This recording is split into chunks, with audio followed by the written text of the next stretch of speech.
मुहर्रम के मातमी जुलूस और सावन के महीने में होने वाली कांवड़ यात्रा को लेकर सीएम योगी ने पुलिस प्रशासन को सख्त निर्देश दिए हैं, लेकिन इसे लेकर एसपी के पूर्व सांसद एसटी हसन को टेंशन हो गई है। धार्मिक यात्राओं के लिए सीएम योगी ने साफ कह दिया है कि जो कानून हाथ मिलेगा उस पर सख्त एक्शन होगा।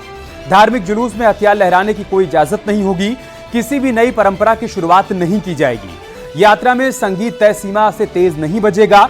वहीं मुहर्रम के जुलूस में हथियारों की पाबंदी पर एसपी नेता एसटी हसन ने ऐतराज व्यक्त किया है। उनका कहना है कि मुहर्रम की परंपरा सैकड़ों साल पुरानी है, धार्मिक जुलूसों में शस्त्र पर पाबंदी क्यों होनी चाहिए, जबकि कांवड़ यात्रा में हैवी डीजे से दिल धड़कने लगता है। कांवड़ यात्रा में डीजे पर सरकार को रोक लगानी चाहिए, बराबरी दोनों के लिए होनी चाहिए। तो इसी पर शुरू करते हैं डिबेट, लेकिन सबसे पहले एक रिपोर्ट आपको दिखाते हैं। कांवड़ यात्रियों का और मुहर्रम के जुलूस आपस में टकराने की नौबत न आने पाए, इसके लिए पहले से रूट तैयार कर लेना। मुहर्रम पर एक्शन, एसटी हसन को क्यों टेंशन? ईमानदारी से सब पे लागू होना चाहिए। ऐसा नहीं होना चाहिए जैसा हमने देखा है कि अब इतने हैवी डीजे लेके लोग चलते हैं कि लोगों के दिल धड़कने लगते हैं, खिड़कियां झनझनाने लगती हैं, गाड़ी के अंदर वाइब्रेशन आते हैं, कार के अंदर। हसन का डीजे बहाना, कांवड़ यात्रा पर निशाना। किस प्रकार की राजनीति करना चाहती है समाजवादी पार्टी? और जब हथियारों पर प्रदर्शन पर रोक लगा दी गई तो अचानक डीजे बजने से दिल धड़कने लगा एसटी हसन का। धर्म यात्रा में हथियार लहराएंगे, बख्शे नहीं जाएंगे।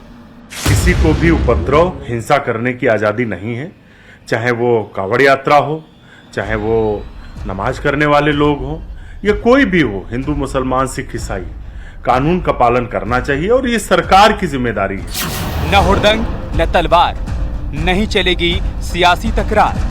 उत्तर प्रदेश के मुख्यमंत्री योगी आदित्यनाथ जी ने जो फरमान जारी किया है, मैं उसका समर्थन करता हूं।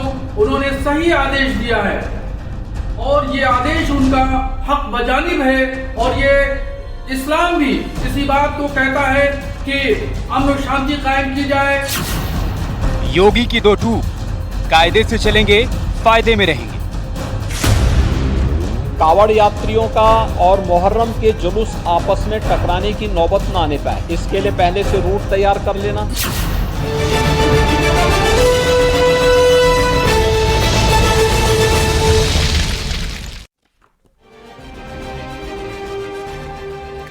और डिबेट की शुरुआत करें उससे पहले मेहमानों का परिचय आपसे करवा देते हैं। समीर सिंह हमारे साथ जुड़ चुके हैं, प्रवक्ता हैं भारतीय जनता पार्टी के। मेजर आशीष चतुर्वेदी थोड़ी देर में हमारे साथ जुड़ेंगे, आप प्रवक्ता हैं समाजवादी पार्टी के। एच.एस. रावत साहब हमारे साथ जुड़ चुके हैं, आप हिंदू धर्मगुरु हैं। मेहताब उस्मानी साहब हमारे साथ जुड़ चुके हैं, आप मुस्लिम स्कॉलर हैं। शुरुआत में उस्मानी साहब आपसे ही कर रहा हूं, शस्त्र प्रदर्शन क्यों करना चाहते हैं एसटी हसन साहब, ये बात समझ में नहीं आ रही है, क्योंकि सीएम योगी की तरफ से जो निर्देश दिया गया है वो किसी धर्म विशेष के लिए नहीं दिया गया है, सिर्फ मुहर्रम के लिए नहीं दिया गया है, बल्कि कांवड़ यात्रा और मुहर्रम दोनों के लिए दिया गया है। उसके बावजूद एसटी हसन साहब को ऐसा क्यों लग रहा है कि सिर्फ मुसलमानों को टारगेट करके ऐसा निर्देश दिया गया है, या फिर वो चाहते हैं कि नहीं हम तो शस्त्र प्रदर्शन करके ही रहेंगे? तो पहली बात तो ये है कि मुख्यमंत्री जी से ये पूछा जाए कि मुहर्रम में शस्त्र प्रदर्शन कब होता था और किसने किया? इससे पहले तो किसी का बयान नहीं आया। सरकारें कितनी रही उत्तर प्रदेश में भी, केंद्र में भी, अब तक मुहर्रम के लिए किसी भी मुख्यमंत्री का ये बयान नहीं आया कि मुहर्रम में शस्त्र का प्रदर्शन होता है। ये पता नहीं कहां से लॉजिक लाते हैं, और अपने आप ही मुख्यमंत्री जी ने एक धारणा बना ली कि मुहर्रम का और कांवड़ का उसका जुलूस मिलना नहीं चाहिए आपस में। कैसे मिल जाएंगे? आप तो हिंट दे रहे हो लोगों को कि आओ और भिड़ो आपस में। आपको ये कहना चाहिए था कि दोनों त्योहार शांतिपूर्वक हो जाए, मुहर्रम का भी और कांवड़ का भी। आप यूं क्यों कह रहे हो कि आपस में ना भिड़ जाएं? कैसे भिड़ जाएंगे भाई आपस में? इससे पहले तो आज तक नहीं भिड़े। और शस्त्र का जो इन्होंने नाम लिया है, तो योगी जी इस बात को प्रूफ करें कि मुहर्रम के जुलूस में शस्त्रों का प्रदर्शन कब होता था। ये तो हजारों साल से चली आ रही है परंपरा, आज तक तो हमने किसी से नहीं सुना। नया लॉजिक और नई धारणा कहां से लाते हैं, हमारी तो समझ से बाहर है। आप बताइए ना, अब तक किसी भी एक बयान, किसी भी नेता या किसी मुख्यमंत्री, यहाँ तक कि प्रधानमंत्री का भी किसी का भी बयान सुनवा दे कि मुहर्रम के जुलूस में शस्त्रों का प्रदर्शन होता है। समीर जी जवाब लॉजिक लेके आए। ओके, मतलब आगे आपका सवाल आ गया, देखिए सवाल को बार बार रटे जा रहे हैं आप। समीर जी जवाब दीजिए। नहीं अमित जी, हमें लगता है कि हमारे जो मुस्लिम स्कॉलर हैं उस्मानी साहब, उनको जानकारी नहीं है। और हमेशा मुहर्रम का जुलूस जो है वो मातम का जुलूस होता है, और मातम के जुलूस में हथियार का कोई काम नहीं है, और किसी भी धर्म के जुलूस में हथियार का काम नहीं है जिससे कहीं हिंसा फैले। और 1 दर्जन घटनाओं का उदाहरण दे सकते हैं कि उत्तर प्रदेश के अंदर मुहर्रम के जुलूसों में हिंसा हुआ है, तनाव हुआ है, दंगे हुए हैं। और एक घटना मैं इनकी जानकारी के लिए उस्मानी को बता दूं, 2007 की घटना गोरखपुर की है, जनवरी की घटना है। 2007 की समाजवादी पार्टी की सरकार थी, मुलायम सिंह जी मुख्यमंत्री थे। गोरखपुर में मातम के इसी मुहर्रम के जुलूस में एक शादी से महिलाएं निकल के जा रही थी, उनके साथ अभद्रता हुई और राजकुमार अग्रहरी नाम का एक युवक हाकर था जो अखबार बेचता था, बांटता था, वो साइकिल से जा रहा था, उसने प्रतिकार किया और उस जुलूस के लोगों ने तलवार घोंप के उस राजकुमार अग्रहरी की हत्या कर दी। और 24 जनवरी 2007 में उस हत्या का FIR दर्ज हुआ। गोरखपुर में 3 थाना क्षेत्रों में उससे तनाव हो के कर्फ्यू लगा, फर्जी मुकदमे दर्ज हुए और हम सब, मैं स्वयं 36 दिन उसके खिलाफ में प्रदर्शन करने के नाते हम सबको जेल जाना पड़ा था। तो हमें लगता है कि इनको मुस्लिम स्कॉलर को कोई जानकारी नहीं है। 1 दर्जन घटना मैं बता सकता हूं कि मुहर्रम के जुलूस के नाम पर हिंसा, तलवारबाजी, दूसरे लोगों को डराना धमकाना, हम कहते हैं किसी भी धर्म को ये करने का अधिकार नहीं है। सभी धर्मों का सम्मान होना चाहिए, सभी धर्म अपने त्योहार को भाईचारे के साथ मनाए, कहीं कोई दिक्कत नहीं होनी चाहिए। उत्तर प्रदेश में योगी आदित्यनाथ जी की सरकार है, कानून का राज है, कानून के राज का पालन सबको करना पड़ेगा। हमारी सरकार की उपलब्धि है कि हमने उत्तर प्रदेश के अंदर कानून का राज स्थापित किया है। बीजेपी की सरकार में उत्तर प्रदेश के अंदर उस्मानी जी काउंटर करना चाहते हैं, उसके बाद में हमने आपके पास गुंडों और माफियाओं के खिलाफ कार्रवाई की है और हम बड़े पैमाने पर कानून का पालन की बात करते हैं। एक उदाहरण आपने बताया, आप मुझसे पूछने लगे। जी उस्मानी साहब, अच्छा आपका सिग्नल चला गया, ठीक है। मेजर आशीष चतुर्वेदी, सवाल मैंने उस्मानी साहब से यही किया था कि जो निर्देश जारी किए गए हैं वो सिर्फ कांवड़ यात्रा को लेकर या फिर मुहर्रम को लेकर नहीं, बल्कि ये कहा गया है कि जो भी धार्मिक आयोजन होने जा रहे हैं उसमें गाइडलाइंस का, 1 मिनट आपकी आवाज नहीं आ रही थी, मैं फिर से आऊंगा आपके पास। ये कहा गया है कि गाइडलाइंस का पालन होना चाहिए, किसी प्रकार के शस्त्र प्रदर्शन की परमिशन नहीं होनी चाहिए। इसमें गलत क्या है चतुर्वेदी साहब? देखिए, एक तो चीज होती है कि कुछ धार्मिक परंपराएं हैं और जो हिंदू धर्म में भी चली आ रही हैं कि हम त्रिशूल लेकर के जाते हैं, तो उस पर कोई पाबंदी नहीं होनी चाहिए कि यदि हम त्रिशूल लेकर के जा रहे हैं। यदि हम मुसलमान हैं तो हम जब कुछ ऐसे धार्मिक आयोजन होते हैं जिनमें लोग अपने आप को चोट पहुंचाते हैं, तो उसमें उसकी भी आज़ादी होनी चाहिए। सरकार को ये सुनिश्चित करना चाहिए कि किसी भी तरीके से जो आम जनता है, चाहे वो कावड़ यात्रा हो या मुसलमानों का कोई जुलूस निकल रहा हो, उससे जो आम जनता है उसको कोई परेशानी ना हो, ये सुनिश्चित करने की जिम्मेदारी जो है वो प्रशासन की और सरकार की होती है। अभी मैं भारतीय जनता पार्टी के साथी को सुन रहा था, उन्होंने कहा कि हम जो है कानून व्यवस्था का राज जो है कायम कर रहे हैं उत्तर प्रदेश में। मैं उनको बताना चाहूंगा, उन्हीं की पार्टी की जिला महिला मोर्चा कन्नौज की अध्यक्ष हैं नेहा त्रिपाठी, और उन्होंने अपने ही पार्टी के नेता सुब्रत पाठक पे बहुत गंभीर आरोप लगाए हैं कि सालों से वो उनका शोषण कर रहे हैं और अब उनको जान से मरवाना चाहते हैं। और ये आरोप लगाने वाली मौजूदा उनकी जिला महिला मोर्चा की अध्यक्ष हैं। तो जब जिला मोर्चा की अध्यक्ष का ये कहना है, तो आप बाकी जगह कानून व्यवस्था का हाल समझ सकते हैं। और पुलिस उनके सुब्रत पाठक के खिलाफ कोई कार्रवाई नहीं कर रही है। तो ऐसे बहुत से गंभीर मुद्दे हैं। मैं सभी से काउंटर लूंगा, लेकिन पहले रावत साहब को चर्चा में शामिल कर लूं। रावत साहब, आशीष चतुर्वेदी जी कह रहे हैं कि देखिए, अगर कांवड़ यात्रा में त्रिशूल लेकर निकला करते थे कांवड़िए, तो फिर वो एक परंपरा है और उसका निर्वहन उनको करने देना चाहिए, उस पर रोक नहीं लगानी चाहिए। ऐसे वो तर्क दे रहे हैं कि अगर मुहर्रम में तलवारबाजी करते आए हैं और आगे भी कर रहे हैं तो उसमें कोई दिक्कत परेशानी नहीं होनी चाहिए। क्या आपको भी लगता है कि ऐसा होना चाहिए? अमित जी, मैं दोनों चीजों में फर्क करता हूं जी।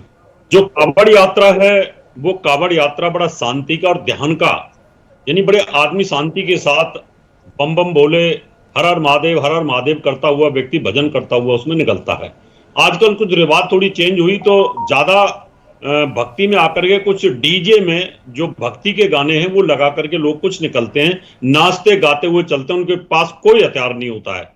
लेकिन जब समाजवादी पार्टी की सरकार थी और मायावती की सरकार थी तो उस समय पर कुछ पाबंदियां लगाई गई थी। हाँ। लेकिन जो मुहर्रम का जुलूस है उसमें उपद्रव होता हुआ चलता है, अपने शरीर को तासते हुए चलते हैं, मारते हुए चलते हैं, कहीं ब्लड निकल जाता है, तो जो आम वहां से निकलता हुआ आदमी है ना वो भयभीत होता है। कई बार मैं ऐसे दिल्ली के रास्तों से निकला हूं कि जहां पर मुहर्रम का जुलूस निकल रहा था और उस जुलूस के अंदर जो वहां पर बेअदबी देखी कि लोग उन रास्तों को ही डर की वजह से छोड़ देते हैं कि उपद्रव ना कर दें, और उपद्रवी लोग तो मुहर्रम में होते ही हैं, और अगर कहीं हथियार और साथ में हो तो निश्चित तौर पर लॉ एंड ऑर्डर खराब हो जाता है। इसलिए सरकार जो डिसीजन ले रही है वो चाहे हिंदू हो चाहे मुसलमान हो, कोई भी हो, सबके लिए डिसीजन सही है और मैं योगी जी के इस फैसले का स्वागत करता हूं। आशीष जी, इस पर अगर आप काउंटर करना चाहते हो, अजय रावत साहब का यह कहना है कि जो उपद्रव, जो हुड़दंग होता है, जिस तरह से तलवारबाजी और अपने आप को ही जख्मी किया जाता है, उससे एक डर का माहौल व्याप्त होता है। जो आम नागरिक सड़क से गुजरता है उसके लिए भी वो भयभीत कर देने वाली परिस्थिति होती है। तो कांवड़ यात्रा से कम इसकी तुलना न की जाए। नहीं, देखिए, तुलना कोई नहीं कर रहा है। कानून देश में सबके लिए बराबर है और होना भी चाहिए। और मैंने कहा कि चाहे कांवड़ यात्रा हो या कोई अन्य धार्मिक जुलूस हो, चाहे मुसलमानों का हो या और भी अन्य, जैसे सिख समुदाय भी जो है उनके जो निहंग होते हैं वो भी तलवार लेकर के अपना कभी कभी जुलूस निकालते हैं, तो किसी को भी आम जनता को परेशान करने की इजाजत ना दी जाए। यदि कोई कार्रवाई, ऐसा कोई व्यक्ति चाहे किसी भी धर्म से आता हो, अगर वो आम जनता को कहीं परेशान कर रहा है तो उसके खिलाफ सरकार को बिल्कुल निश्चित रूप से कार्रवाई करनी चाहिए। लेकिन यदि कोई किसी और को कोई परेशानी नहीं कर रहा है, किसी से कोई दिक्कत नहीं कर रहा है, अपने एक जो उनकी पुरानी परंपराएं हैं उनका निर्वहन कर रहा है, तो मैं समझता हूं उसमें ऐसा कुछ गलत नहीं है।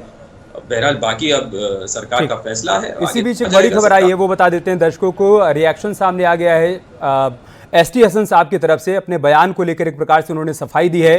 क्या कहा है उन्होंने सफाई देते हुए, वो बताते हैं। उन्होंने कहा है कि मैंने कांवड़ यात्रा से कोई मुझे एतराज नहीं है, मैंने ऐसा कोई बयान नहीं दिया कि मुझे इस बात से एतराज है। यात्रा में हैवी डीजे नहीं बजना चाहिए, तय मानकों का पालन होना चाहिए, ये भी कहा गया है एसटी हसन साहब की तरफ से। कानून सबके लिए बराबर है, ये भी एसटी हसन का कहना है। डीजे वाले बयान पर एसटी हसन की सफाई आई है। उन्होंने कहा कि कांवड़ यात्रा से मुझे कोई भी एतराज नहीं है, मैंने बस ये कहा था कि यात्रा में हैवी डीजे बजाना गलत है, तय मानकों का पालन होना चाहिए। यहाँ ध्यान देने वाली बात यह है कि अभी हाल फिलहाल में कांवड़ यात्रा को लेकर जो 4 राज्यों की पुलिस की बैठक हुई थी उसमें भी ये तय हुआ है कि डीजे में साउंड का लेवल क्या होना चाहिए, 75 डेसिबल से ऊपर साउंड नहीं होना चाहिए, ये तय हुआ है। तो ऐसे में जो निर्देश दिए गए हैं उसका सख्ती से पालन हो, ये सुनिश्चित किया जाए। और वो न सिर्फ मुहर्रम को लेकर दिए गए हैं बल्कि कांवड़ यात्रा को लेकर भी दिए गए हैं। शायद इस बात की जानकारी उनको पहले नहीं रही होगी और इसी वजह से अपने बयान को लेकर वो सफाई दे रहे हैं। सुनते हैं क्या कह रहे हैं एसटीएस। डीजे इतनी तेज बजता है कि आप अगर सब अपनी गाड़ी में जा रहे हैं तो पूरी गाड़ी में वाइब्रेशन आने लगते हैं, घरों की खिड़कियों के शीशे झन्नाने लगते हैं। जो कमज़ोर दिल के लोग हैं या कोई बीमार लोग हैं तो वो सड़क से दूर चले जाते हैं। मेरी क्लिनिक पे अगर मरीज़ बैठा है जो सड़क के ऊपर है और जब वो यात्रा निकलती है तो वो लोग अंदर की साइड में चले जाते हैं कि हमारा दिल घबरा रहा है। तो ये अच्छी बात है कि उसमें डेसिमल तय कर दिए जाएं। कांवड़ यात्रा निकलनी चाहिए, हमेशा से निकलती है, हमें उस पर कोई एतराज़ नहीं है, क्योंकि ये भी अपने पैदा करने वाले से गुनाहों की माफ़ी मांगी जाती है और उसकी पूजा या इबादत की जाती है। तो डीजे का जो मामला है उसमें तय मानकों के अनुसार ही ये काम होना चाहिए, ऐसा ना महसूस हो किसी को कि आदेश कुछ है और ज़मीनी हकीकत कुछ है। तो एसटी हसन का रिएक्शन सामने आया है। समीर जी, उनका कहना है कि मुझे कांवड़ यात्रा से कोई दिक्कत, कोई परेशानी नहीं है, मैं बस ये कहना चाहता हूं कि तय मानकों के अनुरूप ही डीजे बजाया जाए, साउंड इतना ज्यादा ना हो कि लोगों को परेशानी हो। नहीं, देखिए अमित जी, मैं 2 बातें कहूंगा। एक तो जो टीएस हसन ने कहा ये उनकी मानसिकता है। आप समाजवादी पार्टी के 1 दर्जन नेताओं के बयान सुनिए, चाहे वो आजम खान रहे हो, चाहे वो टीएस हसन हो, चाहे वो शफीकुर रहमान बर्क रहे हों। टीएस हसन समाजवादी पार्टी के सांसद रहे, उनको भारत माता की जय से परहेज है, उनको वंदे मातरम से परहेज है। वो हमेशा अलगाववाद की बातें करते हैं, नफरत की बातें करते हैं।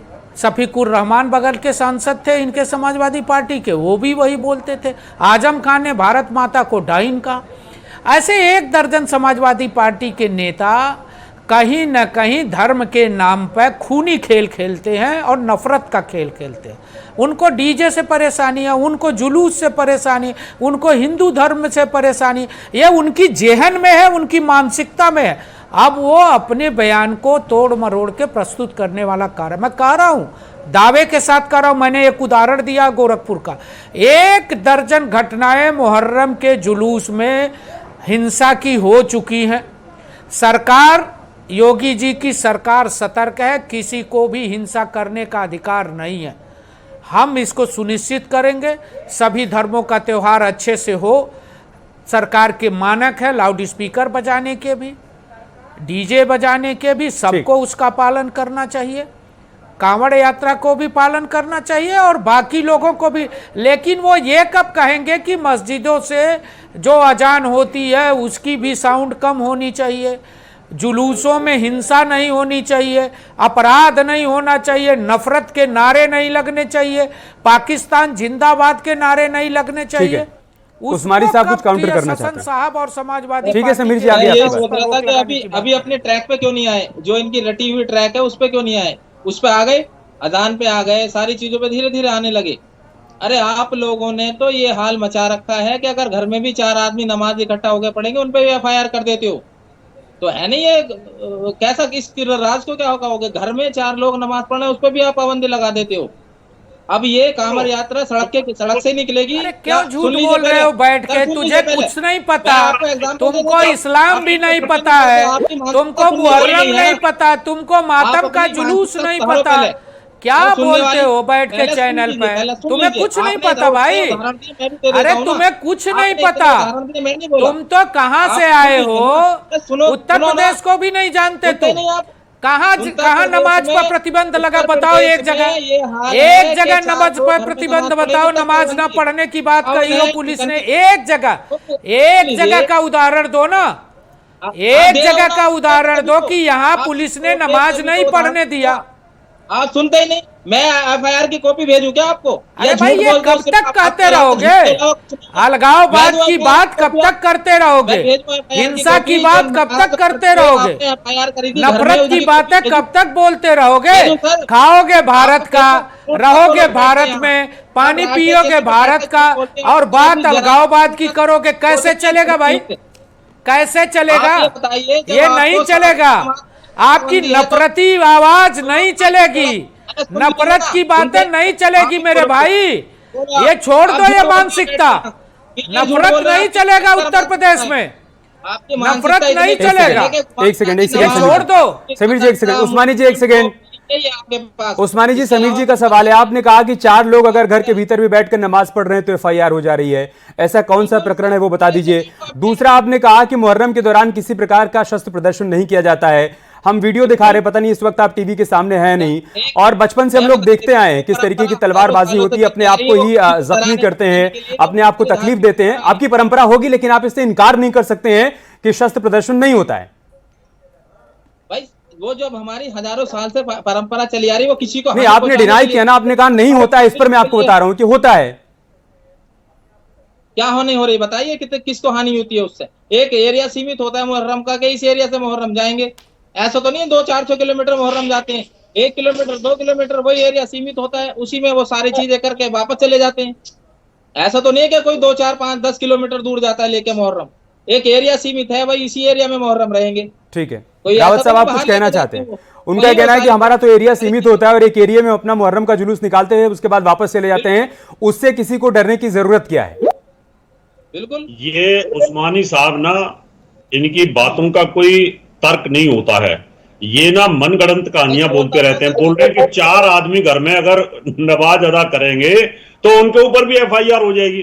अरे अगर ये स्थिति होती तो आप यूएनओ में जाके चिल्ला करके वहां आंसू बहाना शुरू कर देते हो 1 मिनट में। आजम खान साहब ने कहा था कि मैं यूएनओ में शिकायत करूंगा, यहाँ पर मुसलमानों के साथ अत्याचार हो रहा है। आप लोगों तो भारत माता के ऊपर या भारत हिंदुस्तान के ऊपर तो यकीन नहीं, सरकार पर यकीन नहीं है, इतनी झूठे बोलते हो। फिर आप भी वही उनकी वाली बात करने लगे, आप भी घुमा फिरा के भारत माता, वंदे मातरम, इनके अलावा थोड़ा सा आगे बढ़ो सर। FIR हो जाती है। अरे आप लोगों को शर्म आनी चाहिए। यहाँ हमने मंदिरों में जगह दी आप लोगों को, जो हिंदू अपने मंदिर में नमाज अदा करने की आपको इजाजत देता है, वो आपको 4 आदमी FIR करेगा। शर्म नहीं आती आप लोगों को बोलते हुए? आपको शर्म भेज देता हूं मैं, आपको कॉपी भेज देता हूं मैं कि अभी बोलो तो अभी आपको कॉपी भेजो FIR की, भेजो, एक नहीं 3 भेज देता हूं आपको। कैसी बात करते हो? मैं झूठ नहीं बोलता, मैं फैक्ट बोलता हूँ। अगर कहो तो 2 लोगों को कॉपी भेज देता हूँ। ऐसी बात देते हो, आप लोगों को शर्म आनी चाहिए। ये प्रकार की बातें करके आप FIR की देश के करना चाहते हो आप लोगों को कहने में भेज देता हूँ। आपने जो कानून कायम किया है ना उत्तर प्रदेश में, वो सिर्फ और सिर्फ एक ही कम्युनिटी के लिए किया है। मैं मेजर आशीष को चर्चा मिलाता हूँ, बाकी के लिए नहीं। मेजर आशीष, आपका सिग्नल चला गया था। समीर सिंह जी का यह कहना था कि आप लोगों को और आपके नेताओं को दिक्कत है सनातन धर्म से, सनातन परंपराओं से, और यही कारण है कि जब आजम खान साहब थे तब उन्होंने कांवड़ यात्रा में डीजे पर तो प्रतिबंध लगा दिया था, लेकिन मुहर्रम में शस्त्र प्रदर्शन पर किसी प्रकार की कोई रोक नहीं लगाई गई थी। ये भेदभाव अब नहीं बरता जा रहा है। उनका कहना है कि भेदभाव तो आपकी सरकार में बरता गया था। देखिए, भारतीय जनता पार्टी के लिए धर्म एक महज राजनीति का विषय है, लेकिन समाजवादी पार्टी के लिए धर्म एक राजनीति का विषय नहीं है। और इसीलिए जो भगवान का आशीर्वाद है वो भी समाजवादी पार्टी को अयोध्या में भी मिला, और अन्य जगह विपक्ष में जो पार्टियां लड़ी, चाहे वो चित्रकूट हो, चाहे रामेश्वरम हो, चाहे मेहंदीपुर बालाजी हो, नासिक हो, चित्रकूट हो, तो सब जगह जो है कहीं ना कहीं भारतीय जनता पार्टी को वहां हार का सामना इसीलिए करना पड़ा क्योंकि जो एक आम जनता थी, जो जनमानस था, उसने देखा कि ये लोग केवल धर्म को अपने राजनीतिक फायदे के लिए भुना रहे हैं। इनका धर्म से, परंपराओं से कोई लेना देना नहीं है। चाहे व्यक्तिगत रूप से आप इनके नेताओं की करनी को देख लीजिए कि कब जब पिता की मृत्यु होती है, माँ के साथ क्या व्यवहार होता है, पत्नी के साथ क्या व्यवहार होता है। क्या ये सनातन धर्म में है? आपने जो होमोसेक्सुअलिटी है उस कानून को हटा दिया। क्या यह हिंदू धर्म की सनातन परंपरा है कि आपने जो है उसको लीगल वो हटा दिया? पहले जो है एक्स्ट्रा मैरिटल अफेयर जो हुआ करते थे वो कानूनी रूप से गलत हुआ करते थे, आपकी सरकार ने उसको भी जायज कर दिया। तो क्या ये सनातनी धर्म है? क्या ये सनातनी परंपरा है हमारे हिंदू धर्म में? नहीं है ना। तो आपको कहीं ना कहीं जनता समझ गई, इसीलिए आपको जो है इस तरीके का जनादेश जो है वोट के माध्यम से लोगों ने दिया। ठीक है समीर जी, आपका जवाब। देखिए, हम यही तो कह रहे थे कि समाजवादी पार्टी के प्रवक्ता को हर चीज में धर्म नजर आता है। इनको वोट में भी धर्म नजर आता है और धर्म के अपमान में भी इनको धर्म नजर आता है। ये अधर्मी लोग हैं ना। इन्होंने अयोध्या का अपमान किया, इन्होंने कारसेवकों पर गोली चलाई, इन्होंने आतंकवादी जो अयोध्या पर हमला किए थे उनका इन्होंने मुकदमा वापस लिया। इनके नेता अखिलेश यादव ने काशी विश्वनाथ कॉरिडोर जब बना तो उसका अपमान किया और ये कहते कि साहब हमारे ऊपर आशीर्वाद है। अरे लोकतंत्र में चुनाव जीतना, लड़ना, हारना हर प्रत्येक व्यक्ति का काम है। धर्म अलग है और लोकतंत्र में राजनीति अलग है। आप तो हमेशा वोट की राजनीति करते हो। आपने कारसेवकों पर गोली चलाई तो मुलायम सिंह ने क्या कहा कि हम एक बार नहीं 100 बार चलाएंगे, इस नाते कि आपको मुसलमान वोट चाहिए था, मुसलमानों को आप खुश करना चाहते थे। आपने काशी विश्वनाथ का अपमान किया, इस नाते अपमान किया कि आपको एक वर्ग को खुश करना था। आप हमेशा आतंकवादियों का आपने मुकदमा वापस लिया अयोध्या के, क्यों किया?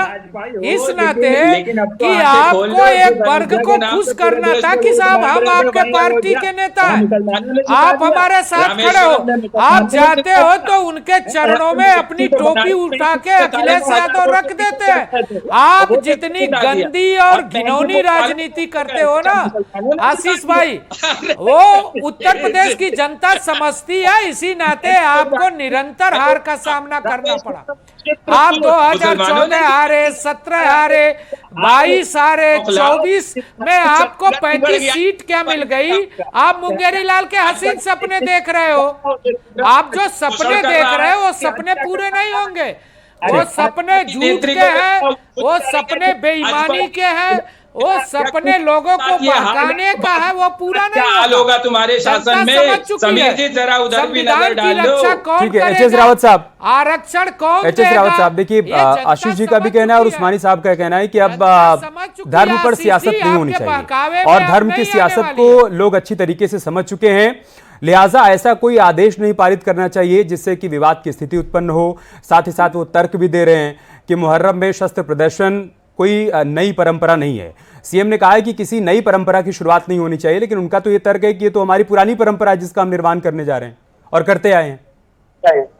अमित जी देखिए, अभी तक देश आजादी के बाद और देश आजादी से पहले मुसलमानों को अंग्रेजों ने सर पे बैठा के रखा, हिंदुओं को तीसरे दर्जे का बना के रखा।